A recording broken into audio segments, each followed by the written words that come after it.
Finally, turnover na ng bahay ng ating buyer. Ayan, ang ating buyer is nasa US. Then, ito yung kanyang AIF. Ayan, attorney in back. Then, ito yung turnover natin. At napakaganda naman dito sa may City Homes. Ang turnover nila, kinakabit na po nila yung Meralco. Ayan, pansamantala pong ikakabit yung tubig. Tapos yung ilaw. Para matesting po kung may barado, tapos yung mga saksakan, itetest nyo po yan. Ayan, wala naman po akong masasabi sa turnover kasi napakalinis po ng turnover. May libre pang merienda at yun, may libre pang dustpan, may doorknob, may rumbas nilang libre na map.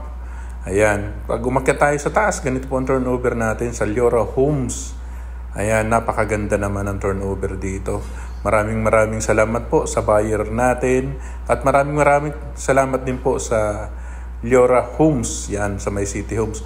Kung napapansin nyo po, yung lagayan po ng aircon, tinabunan talaga nila tapos pininturahan nila ng ayan, kinakapa ko dyan, pininturahan nila ng puti para just in case na wala pa po kayong ayaw nyo pantirahan, at least wala masyadong papasok na alikabok.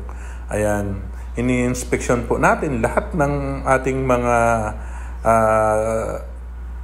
turnover dito. Ayan, tinitingnan natin kung may problema yung bahay na turnover para sa ganun po, ma-take note po natin sa punch list. Pero so far naman po, maayos naman po ang turnover at wala naman po kaming nakitang pwede pang ipabago. Talagang chinik po talaga ng mga engineering.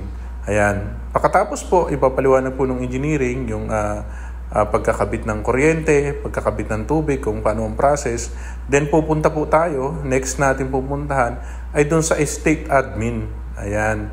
Doon naman po sa estate admin na ating doon naman po ipapaliwanag sa atin yung ating process ng move-in, kung ano mga kailangan dokumento, tapos kung paano po ang process ng construction, ayan yung permit, ayan yung HOA, yung amenities, ayan, lahat po ipapaliwanag po doon sa estate admin na tinatawag nila.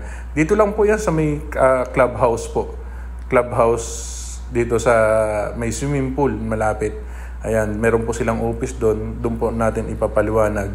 Doon po nila pinapaliwanag yung mga karapatan ng homeowners at kung paano po sila matutulungan regarding po sa pag-improvement ng bahay. Ayan, maraming salamat at congratulations po, sir.